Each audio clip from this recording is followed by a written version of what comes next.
Hi friends, welcome back to stock talk with BKG. इस बार हमने मोमेंटम स्टॉक आइडियाज़ पे चर्चा करने के लिए 7 स्टॉक चुने हैं।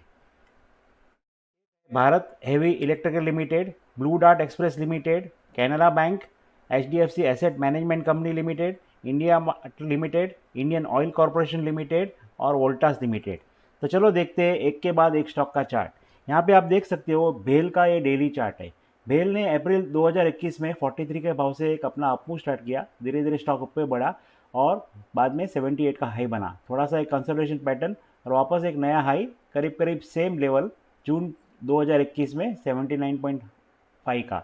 उसके बाद स्टॉक डाउन ट्रेंड में चला गया। आप यहाँ देख सकते हो ये डाउन डाउन गैप्स है और स्टॉक धीरे धीरे एक प्रॉफिट बुकिंग और डाउन ट्रेंड में ट्रेड करने लगा।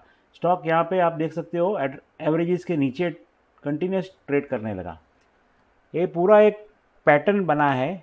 यहाँ से अप्रैल 2021 से लेके जून 21 तक का एक राइज, उसके बाद एक करेक्शन में आप देख सकते हो कि 200 डीए में कंटिन्यूस एक राइजिंग ट्रेंड में है और स्टॉक ने बराबर यहाँ पे 200 डीएमए का सपोर्ट लेके वापस एक थोड़ा बाइंग दिखाया है और स्टॉक ऊपर जाने की तैयारी कर रहा है। ये स्टॉक को एनालिसिस करने के लिए हमने demand index, Arun up and down और केएसटी इंडिकेटर का सहारा लिया है। तो तीनों में शायद एक स्टॉक में एक मूव आने की एक संभावना दिख रही है। अभी भी स्टॉक ने पूरा जो पैटर्न है उसमें से एक ब्रेकआउट दिया है, मामूली सा ब्रेकआउट है, एवरेज इसके ऊपर ट्रेड करने लगा है। तो ये जो पूरा जो पैटर्न का जो एपेक्स आया है उधर से जो ब्रेकआउट आया है और ये पूरा राइज और उसका एक वैलिड करेक्शन, उसके बाद हमें लगता है कि स्टॉक वापस से एक जो डाउन कैप्स है वो टेस्ट करने के लिए और उससे भी ऊपर जाने की एक तैयारी में है। तो भेल लिमिटेड जिसका करंट मार्केट प्राइस 55 है, वो हमें लगता है कि आने वाले दिनों में उसका टारगेट 64, 74 और 87 आ सकता है। और अगर ये स्टॉक बीच में नीचे आता है तो बाय एरिया है 53 और 51 और ये ट्रेड में 49 का स्टॉप लॉस रखना ज़रूरी है। ये है अगला स्टॉक ब्लू डार्ट लिमिटेड। ये ब्लू डार्ट का मंथली चार्ट है। अप्रैल 2009 में ब्लू डार्ट ने 370 के भाव से एक अपना अपमूव स्टार्ट किया। यहाँ से आप देख सकते हो सुपर ट्रेंड पॉजिटिव मोड में आ गई, स्टॉक एवरेज के ऊपर ट्रेड करने लगा। स्टॉक कंटिन्यूस एवरेज के ऊपर ट्रेड किया, सुपर ट्रेंड कंटिन्यूस एक पॉजिटिव मोड में थी। धीरे धीरे स्टॉक नया हाई बनाते चला और जनवरी 15 में 7850 का एक हाई बना। उसके बाद आप देख सकते हो थोड़ा सा डबल टॉप जैसा फॉर्मेशन, इंटरमीडिएट बॉटम को तोड़ के स्टॉक नीचे ट्रेड करने को स्टार्ट कर दिया। यहाँ पे आप देख सकते हो सुपर ट्रेंड नेगेटिव मोड में आ गई, स्टॉक कंटिन्यूस एवरेजेस के नीचे ट्रेड करने लगा। आप कई बार कोशिश की लेकिन ऊपर जा नहीं पाया। यहाँ पे आप देख सकते हो स्टॉक कभी एवरेजेस को तोड़ा नहीं और यहाँ स्टॉक एवरेजेस को ऊपर जा नहीं पाया। लोअर टॉप्स और लोअर बॉटम्स बने और स्टॉक ने मार्च 2020 में 1875 का लो बनाया। उसके बाद थोड़ी सी बाइंग वापस, लेकिन वापस थोड़ा फॉल और 1860 का अगस्त 2020 में एक नया लो बना, लेकिन ऑलमोस्ट सेम लेवल्स। ये स्टॉक को एनालिसिस करने के लिए हमने vortex indicator, Arun up and down और मैकडी का सहारा लिया है। तो तीनों में आप देख सकते हो ये अच्छी खासी ट्रेंड डेवलप हो रही है, ऐसे इंडिकेशन मिल रहे हैं। यहाँ पे आप देख सकते हो एक अच्छी खासी ग्रीन कैंडल आई वॉल्यूम के साथ। ये मंथली चार्ट है, मंथली कैंडल है, ये मंथली वॉल्यूम्स के कैंडल है। ये आप देख सकते हो पूरा 2009 से लेके 21 का पूरा डेटा है।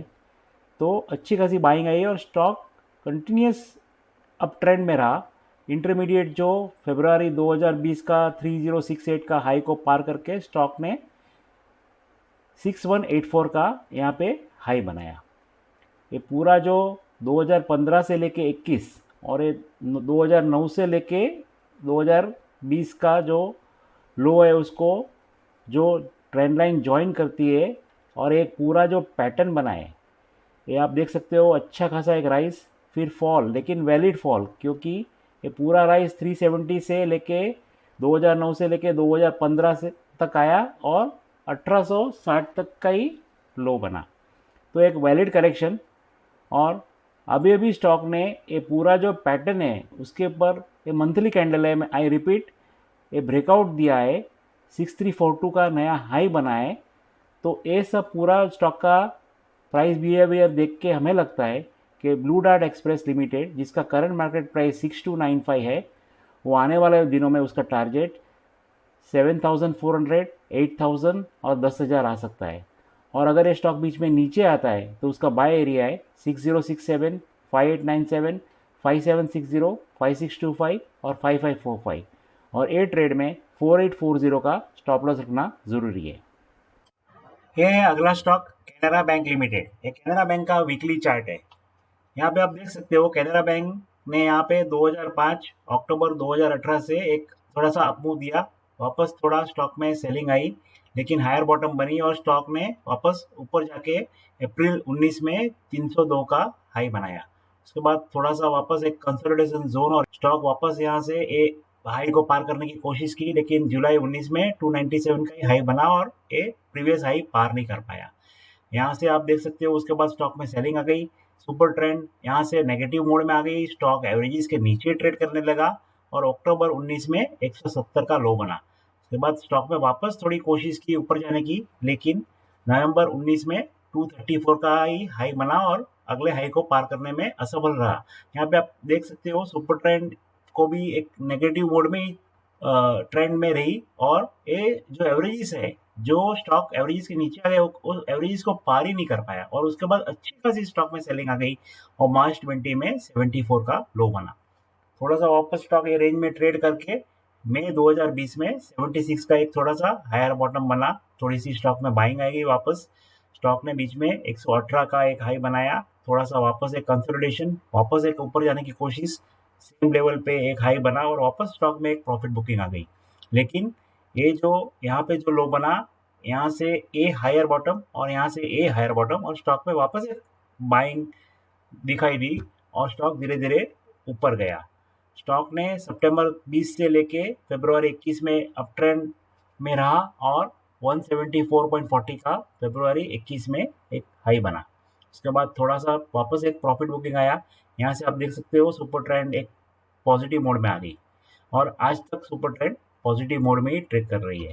ये पूरा पैटर्न आप देख सकते हो जुलाई 19 से लेके अगस्त 21 का, और स्टॉक का एक एक बुलिश पैटर्न बना है। ये स्टॉक को एनालिसिस करने के लिए हमने KST, ADX और स्टॉकेस्टिक RSI का सहारा लिया है। KST में भी एक पॉजिटिव ट्रेंड दिख रही है, ADX में भी एक ट्रेंड की मजबूताई दिख रही है और stochastic RSI is oscillator that measures the level of RSI relative to its high low range over a set time period। तो उसमें भी एक पॉजिटिव इंडिकेशन मिल रहा है। अभी भी स्टॉक ने एक अच्छी खासी वॉल्यूम, वीकली कैंडल, ये भी वीकली प्राइस कैंडल और ये वीकली वॉल्यूम कैंडल, ये पूरा 19 से लेके 21 का पैटर्न को ब्रेकआउट देख के स्टॉक ने अभी अभी एक 163 का एक हाई बनाया है। तो इन सब कारणों को देखते हुए हमें लगता है कि ये स्टॉक आने वाले दिनों में आगे बढ़ेगा। तो कैनरा बैंक, जिसका करंट मार्केट प्राइस 161 है, उसका आने वाले दिनों में टारगेट 220 आ सकता है। और अगर स्टॉक बीच में नीचे आता है तो उसका बाय एरिया है 154, 148, 144, 139 और 136 और ए ट्रेड में 130 का स्टॉप लॉस रखना जरूरी है। ये है अगला stock, HDFC asset management company limited. ये HDFC AMC का वीकली चार्ट है। HDFC AMC ने फरवरी 2019 में 1310 से एक अपना अपमूव स्टार्ट किया, स्टॉक धीरे धीरे आगे बढ़ा। स्टॉक यहाँ से आप देख सकते हो कंटिन्यूस एवरेजेस के ऊपर ट्रेड कर रहा है और कभी स्टॉक ने एवरेजेस ब्रीच नहीं की। 2019 नवंबर में 3844 का एक हाई बना, उसके बाद स्टॉक में प्रॉफिट बुकिंग आ गई। 3448 फरवरी 2020 में एक लोअर टॉप बना और स्टॉक में अच्छी खासी सेलिंग आ गई और मार्च 2020 में 1964 का लो बना। उसके बाद थोड़ी सी बाइंग आई, थोड़ी सी वैल्यू बाइंग, लेकिन स्टॉक आप देख सकते हो कि जो एवरेजेस तोड़ा था वो एवरेजेस के ऊपर कभी जा नहीं पाया। कंटिन्यूस आप देखो यहाँ, ये कभी स्टॉक एवरेजेस के ऊपर जा नहीं पाया। यहाँ पे सितंबर 20 में 207 का लो बना, इससे एक हायर बॉटम और स्टॉक में वापस एक बाइंग आई और इंटरमीडिएट जो हाई था 2818 का, उसको पार करके स्टॉक आगे बढ़ा। स्टॉक यहाँ से आप देख सकते हो एवरेज इसके ऊपर ट्रेड करने लगा और जनवरी 21 में 3358 का एक हाई बना। ये पूरा एक पैटर्न देख सकते हो 19 से लेके 21 का और फरवरी 2019 से लेके अगस्त 21 का ये पूरा एक ये जो राइज आया उसके बाद एक स्टॉक एक जोन में ट्रेड किया और ये पूरा अभी एक पैटर्न का एक ब्रेकआउट आने की एक संभावना दिख रही है। स्टॉक को एनालिसिस करने के लिए KST, ADX और डिमांड इंडेक्स का सहारा लिया है और तीनों में एक इंडिकेशन मिल रहा है कि पॉसिबल है कि स्टॉक में अच्छा खासा एक अपमूव आ सकता है। तो ये जो पूरा जो यहाँ से 19 से लेके अगस्त का एक ट्रेंड लाइन और ये जो पैटर्न बना है और जो कंसोलिडेशन हुआ है और स्टॉक का जो प्राइस बिहेवियर है यहाँ पे आप देखो एक हायर बॉटम बनी है। स्टॉक धीरे धीरे अभी एवरेज के ऊपर ही एक सपोर्ट लेके ट्रेड कर रहा है। तो हमें लगता है कि HDFC AMC जिसका करंट मार्केट प्राइस 3158 उसका आने वाले दिनों में टारगेट 3800 और 4500 आ सकता है। और अगर ये स्टॉक बीच में नीचे आता है तो उसका बाय एरिया है 3130, 3065, 3000, 2925 और 2885 और ए ट्रेड में 2690 का स्टॉप लॉस रखना ज़रूरी है। तो ये है अगला स्टॉक इंडिया मार्ट लिमिटेड। ये बहुत एक सिंपल सा चार्ट है। इंडिया मार्ट ने जुलाई 2020 में 2041 से एक अपना अपमूव स्टार्ट किया। अक्टूबर 2020 में 5485 का हाई बना। उसके बाद थोड़ा आप देख सकते हो एक कंटिन्यूस एक नैरो रेंज और स्टॉक ने एक वापस कंसोलिडेशन करके यहाँ से वापस एक अच्छा खासा एक अपमूव दे दिया और फरवरी 21 में 9952 का हाई बना। ये वीकली चार्ट है, हर एक कैंडल वीकली कैंडल है। उसके बाद आप देख सकते हो यहाँ से स्टॉक थोड़ा सा एक प्रॉफिट बुकिंग जोन और डाउन ट्रेंड में चला गया, लेकिन आप एक पूरा एक राइज देखोगे तो एकदम वैलिड करेक्शन स्टॉक में एकदम नैरो मूवमेंट आ गई। स्टॉक यहाँ से लेके यहाँ तक एवरेजेस के ऊपर ही ट्रेड करता लगा। यहाँ पे भी एवरेजेस का ब्रीच किया, लेकिन ये जो लॉन्ग टर्म एवरेजेस है रेड कलर की उसको कभी स्टॉक ने तोड़ा नहीं और एवरेजेस के आजू बाजू ट्रेड करता रहा। मई 21 में 6651 का जो इंटरमीडिएट लो बना, उसके बाद स्टॉक में अभी अभी एक वीकली कैंडल है। वीकली एक अच्छी खासी प्राइस कैंडल का ब्रेकआउट आया है। वीकली ये वॉल्यूम की कैंडल है, उसमें भी एक अच्छा खासा वॉल्यूम का सपोर्ट है। और ये स्टॉक को एनालिसिस करने के लिए हमने Arun up and down, ADX और डिमांड इंडेक्स का जो सहारा लिया है। तीनों इंडिकेटर में एक अच्छी खासी मजबूत ट्रेंड डेवलप होने जा रही है ऐसे इंडिकेशन मिल रहे हैं।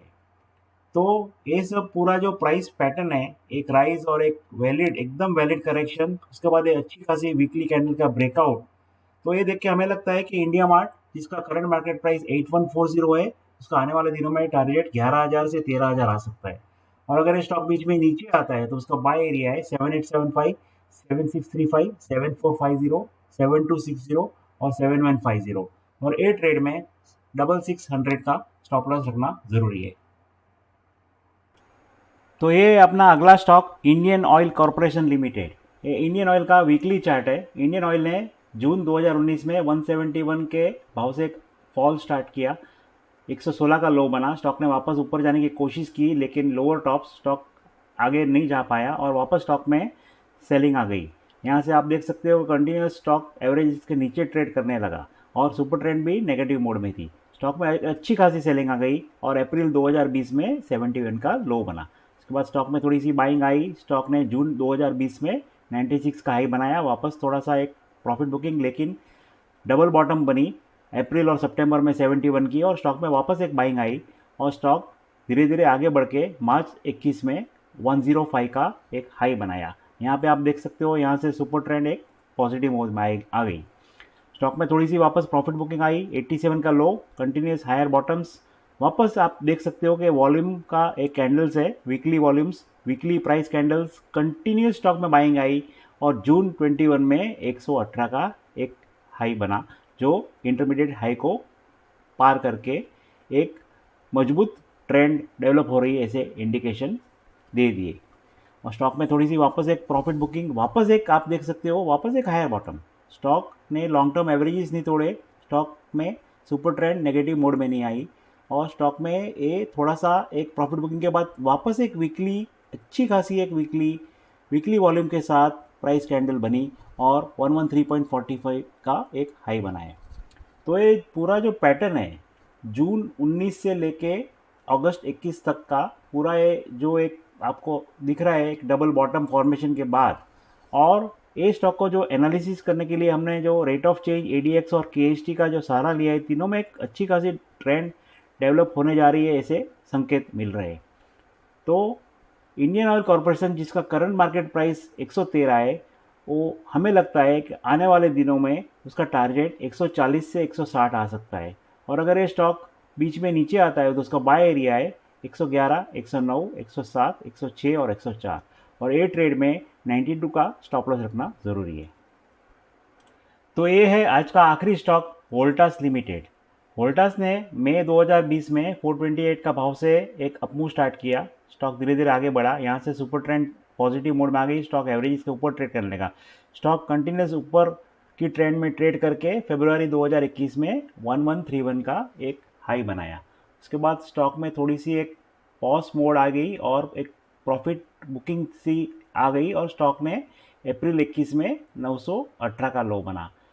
यहाँ से वापस स्टॉक ने ऊपर जाने की कोशिश की, 1131 का प्रीवियस हाई क्रॉस नहीं कर पाया, और वापस स्टॉक एक जोन में ट्रेड करते रहा।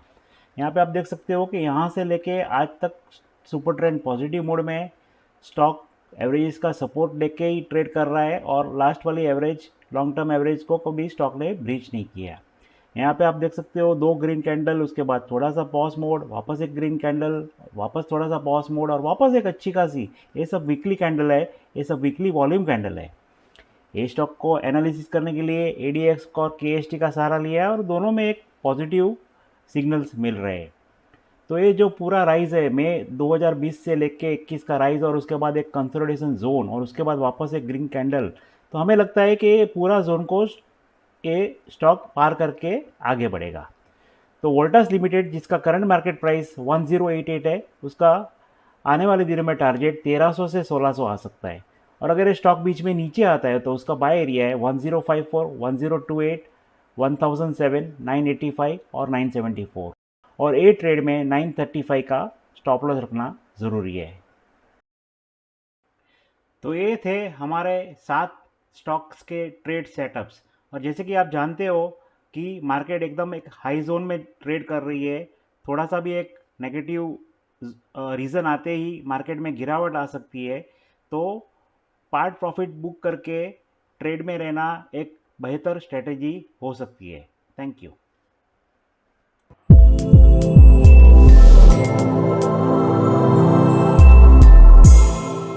Investment in the securities market are subject to market risks. Read all the related documents carefully before investing.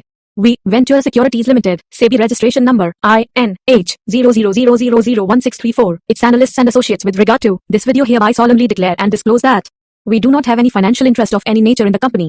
We do not individually or collectively hold 1% or more of the securities of the company. We do not have any other material conflict of interest in the company. We do not act as a market maker in securities of the company. We do not have any directorships or other material relationships with the company. We do not have any personal interests in the securities of the company. We do not have any past significant relationships with the company such as investment banking or other advisory assignments or intermediary relationships. We are not responsible for the risk associated with the investment or disinvestment decision made on the basis of this video.